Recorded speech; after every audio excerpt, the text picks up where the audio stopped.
Welcome back to the channel. So today is new project card day. Well, it's not that new. I've had it for a while, but I just moved it over to my storage unit, which I got so I have a place to work on it because I don't have a garage. So got a 12 by 30 storage unit to fit it in, which is way bigger than what I need, but gives me room to grow, maybe put in some shelves, stuff like that. Anyway, so new project car, no use for a build-up, but there it is. Yet another DSM. This one is a 98 Eagle Talon.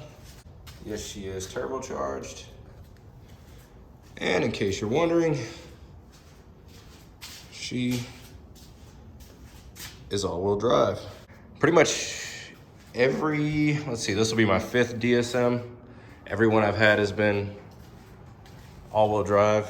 I've had, let's see, I had an Eclipse, and I had another Eclipse, and I had a Talon, and I had another Talon, and then, yeah, this is my 3rd Talon. I actually prefer the Talon to the Eclipse. Yes, they are the same car, but I'm talking about looks-wise. I prefer these taillights over the Eclipse taillights. That is a very unpopular opinion, but the nice thing is I should be able to find tons of people getting rid of these so I could have spares, because as you can see, this one's broken. So I'll probably get a left side unless I find a really good deal on a complete deal, then I'll just go ahead and get the whole thing. When it comes to Talons, or DSMs in general, I prefer 2Gs, 2nd generations. When it comes to the Talon specifically, I prefer what's called the 2GA. So the 95 and 96. This is a 98. The way you can tell the difference is the 96s have a slightly, or 95 and 96 have a slightly less aggressive front bumper. They don't have the moldings on the door. Technically neither does this one, but it did. That's why it has the holes there.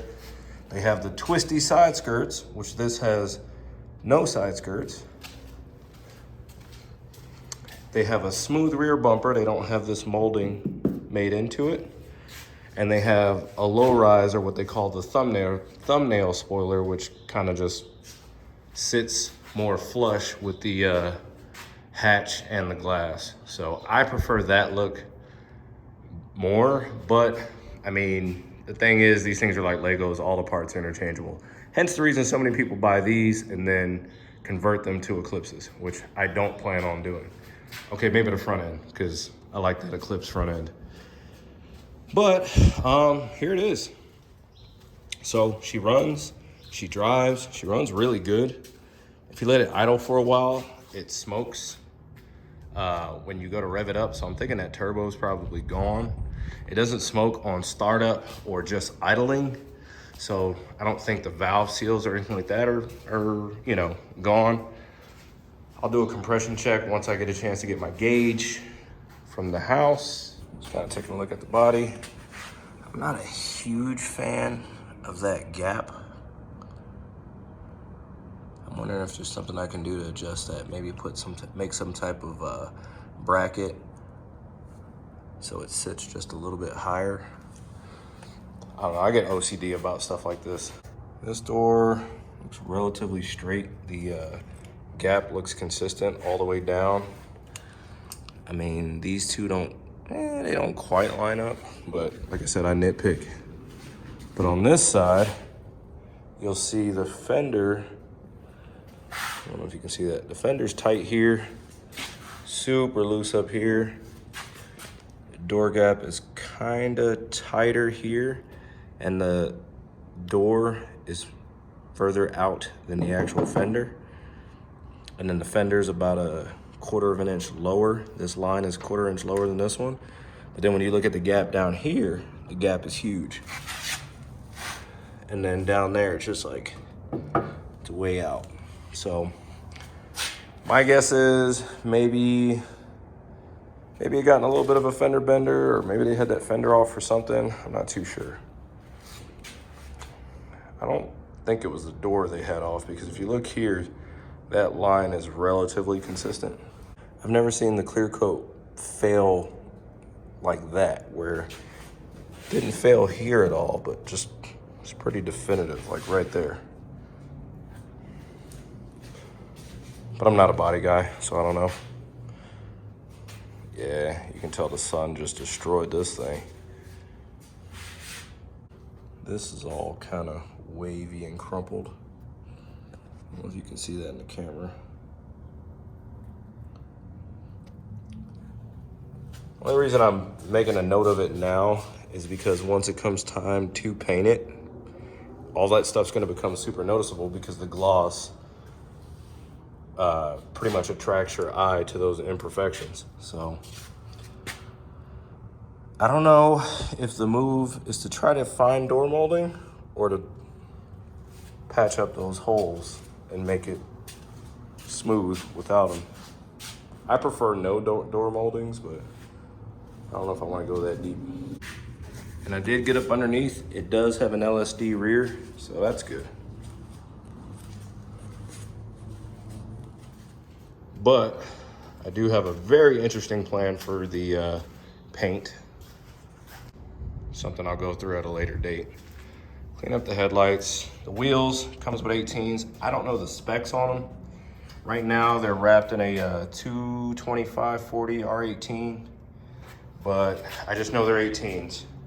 If I had to take a guess, because of the fact that this one's sitting kind of flush with the front, I'm thinking maybe like a plus 38, maybe. I don't know.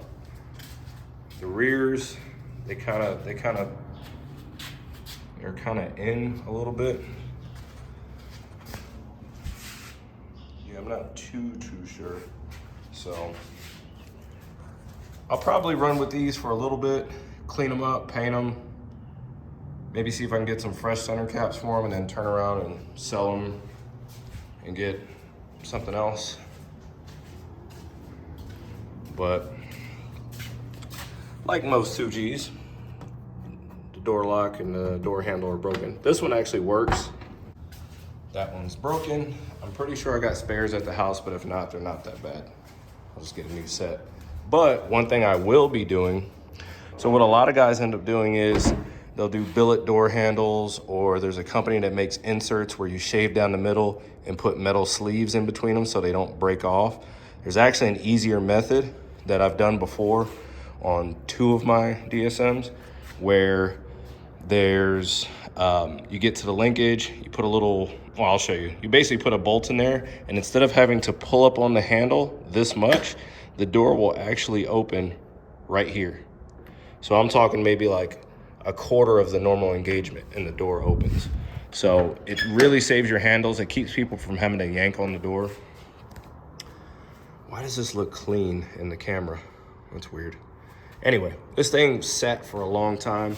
I don't think you can tell here, but it's covered in like an inch of dust.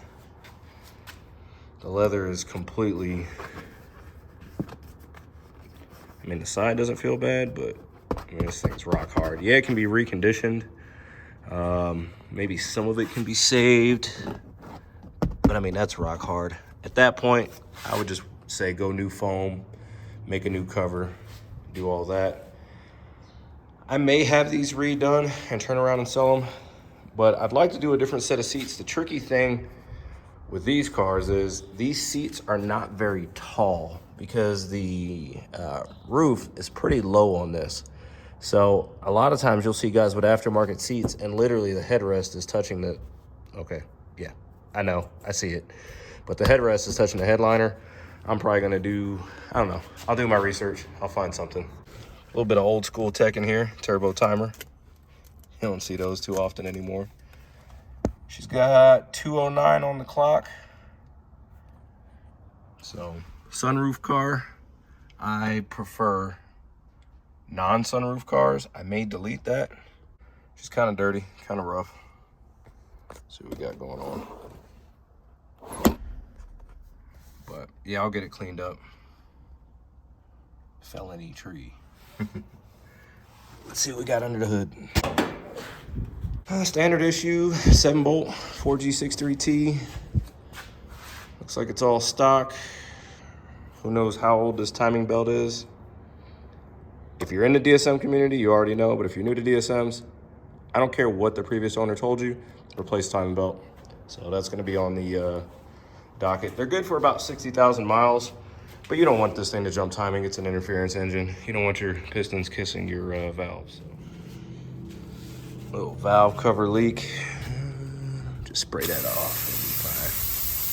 It'll be fine. It'll be fine. I'll get that fixed eventually. Let's see. Let's see if I can. Yep. Oh yeah, it looks 1,000 times better. Perfect. Like it never happened. I wonder if I can just get away with tightening that. Nah, I'll just do a new seal. Where's that wire go to?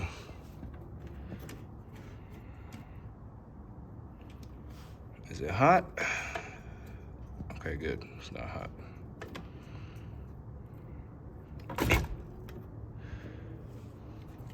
It's a good thing because it's all chewed up.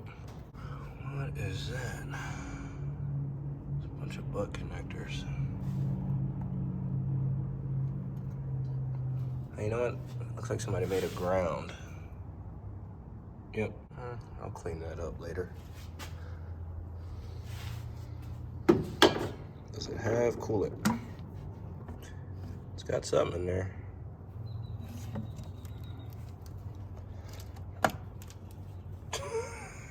I mean, you can't make this up. But it ain't stupid if it works, I guess. Yeah, that's gotta go. Knock off HKS blow-off valve, super sequential. I'd actually like to recirculate this. I mean, yeah, it sounds cool and everything, but right now, I don't have link or anything to let the computer know that, you know, I'm venting the atmosphere, so it's expecting to see that air, that metered air. See, I'll get all this cleaned up, and I'll either I'll try to replace this. Clean up all this rusty stuff. Probably paint the valve cover. Let's see what we got going on here. Oh yeah, a little bit of rot on the latch for the radiator support. That fender is, I don't know why it's rusted through like that, because there's no rust like anywhere else like that. It's just in this one spot. Probably just replace it. Pretty sure the cruise control does not work.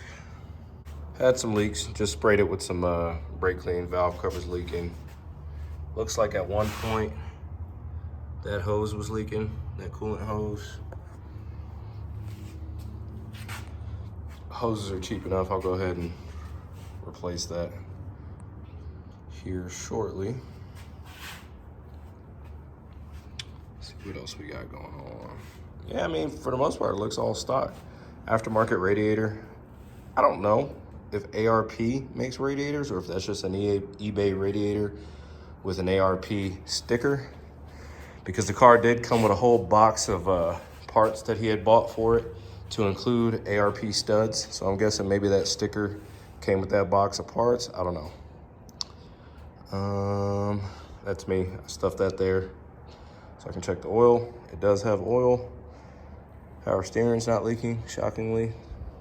I feel like the last 2 or 3 I've had, that banjo bolt leaks. I mean, these wheels are crusty. Oh, look at the brakes. Yeah, those gotta go. Those gotta go.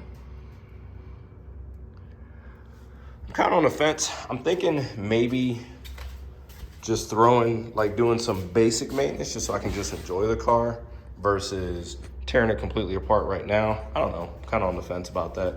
Like versus, oh, well, let me down it so I can buy a big brake kit and go through that whole process versus just throwing a set of pads and rotors on it right now, because I can tell they all work because you're seeing where, I mean, these things they all looked like that, but now they look like this after driving it a few miles, so they work. So I don't think they need to be rebuilt. What is that? ICW Racing. I never heard of them. Thinking I can clean these up, make them look half decent, run them for a little bit. What tires are these?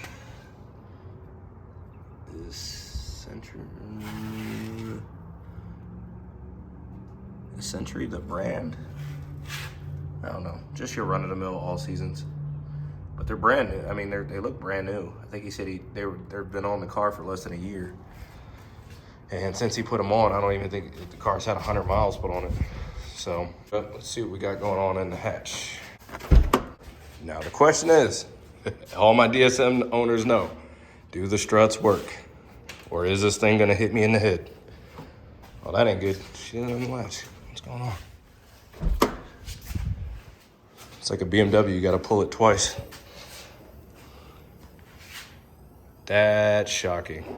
Okay, no pun intended. I'm not telling dad jokes, but I'm just saying it surprises me that these work. So maybe the previous owner replaced them at some point.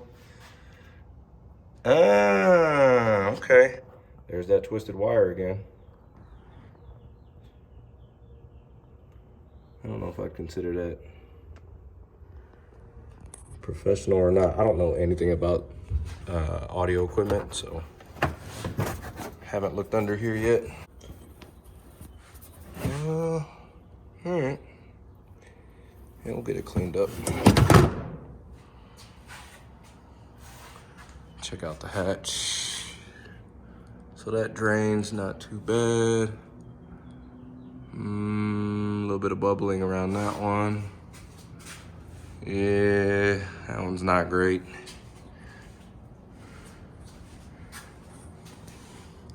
What I'm thinking, I don't particularly care for the high wing anyway.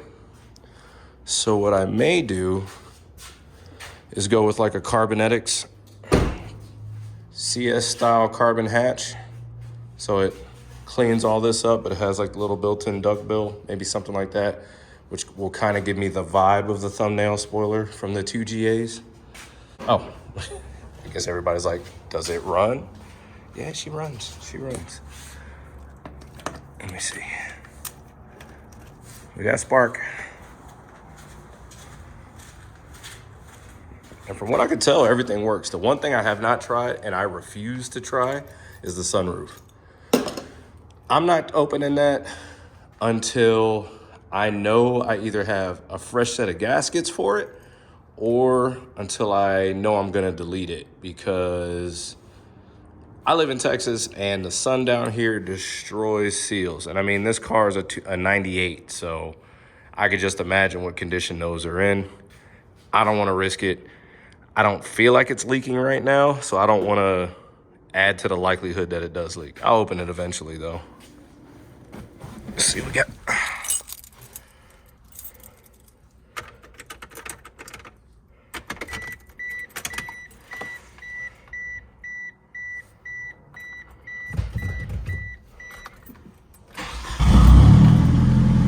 Fires right up. No hesitation. Idle's clean. Kinda. It's got a little stumble. Might be some trash in the fuel system. Injectors could have a little trash. Could be a vacuum leak.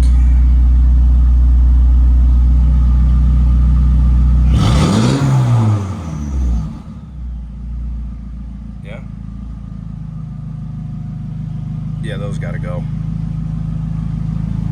But everything works. Windows work.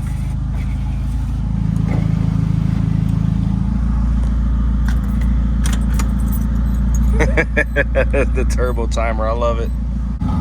Yeah, I timed it wrong. Well. So there you have it.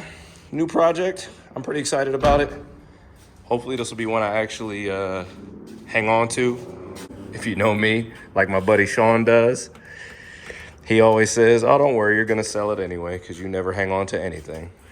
I'm gonna try to hang on to this one, so we will see. no promises. But first thing I want to do is run this thing through like an automatic car wash with the jets underneath. It's a good way to try and get rid of any unwanted roommates. So, appreciate you guys taking a look. Take care.